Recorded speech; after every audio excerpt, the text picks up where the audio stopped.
world is going to bet on whatever Donald Trump is going to do, the whole will drill, baby drill approach and the ambitious plans. No, that's a signaling. Right. Because earlier, if you remember, during the electoral process, the previous president actually put a full stop on even new contracts. Existing contracts were not affected in the gas sector, but new one. So today he's basically calling that off and said, please put all your energy into drilling. Now, how much more can be drilled? How much more can come on? Will fracking remain a viable this thing given the cost, etc.? What will happen if to international prices? The jury's out on that. But the trend is positive. More and more energy is coming on the market. Right. I want to talk a little bit more about that, sir, because we all know that Trump clearly has ambitious drilling plans.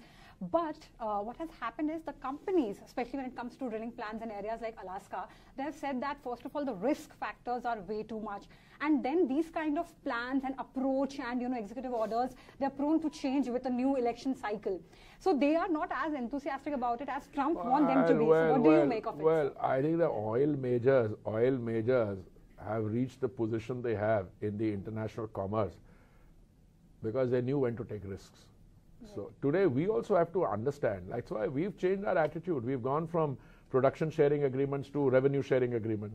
Now we tell them, all right, you come in, you've got the expertise for offshore seismic surveys, come in, and if we find energy, oil or gas, you will have the right of first refusal. So these are new systems come into there. BP with ONGC there. All the oil majors I have spoken to, they're all interesting. I'm not going to the Arctic, but I'm not in the Arctic. I'm talking about the Indian offshore, 3.5 million square kilometers of sedimentary basin, and there's more than enough interest here.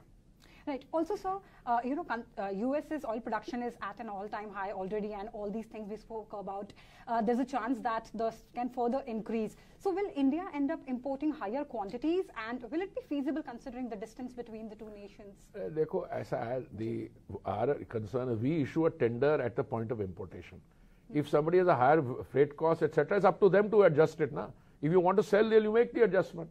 Everybody will want to sell to India. That is the point. Correct. Thank God that we have that kind of consumption power. But so two things here. OPEC's spare capacity is 5.8 million barrel per day now, and we spoke about US's production capacity and increase in it as well. What do these? How reassuring these two things are for India's supply chain? And I don't want to get into what the production cuts are and how many people are complying. It's not my job. Right. But if you look at the overall figure, there's no shortage of oil. Right. Of course, and also, considering the globally fluctuating crude rates, is there a chance that we can see, if it happens, in India also certain fuel rate changes, maybe for the cuts or, anything? We are already the cheapest source. I mean, 3 years, the prices have been coming down. Central government has reduced excise on 2 occasions, November 21 and May 22, once later. Price of petrol and diesel at the retail point came down by 13 rupees and 16 rupees. So we have already done that. So we have, at a time when prices were going up, we kept them steady and brought them down. Rest we will not speculate. Rest we'll see how the global situation evolves, and then next time you and I have a conversation, then we can look at what happened in the intervening period. So you spoke about green energy and how you are the most bullish on this particular aspect. So any chance we can see more projects and initiatives? 100% we in the coming budget? No, budget I don't speculate. Even if I knew, first I don't know. Budget processes are inputs going from ministry to the finance ministry. But the overall sense is that green hydrogen should be pushed. And I think the PM has been very clear. We have to deal with green hydrogen and mission mode. He said that from the ramparts of the Red Fort. After that, you had a PLI scheme for 19,700. And I see other things in the ecosystem and the economy falling in place for being big support to green hydrogen. So US has also extremely ambitious plans regarding pushing more LNG in the global market. Will it impact India's mixed oil and gas imports from No, we are ready to import more because we are importing very large amounts of crude oil. But even on gas, we are 50% importers already. So we are trying to bring that under GST to make it more reasonable, and we'll need more long-term contracts for gas.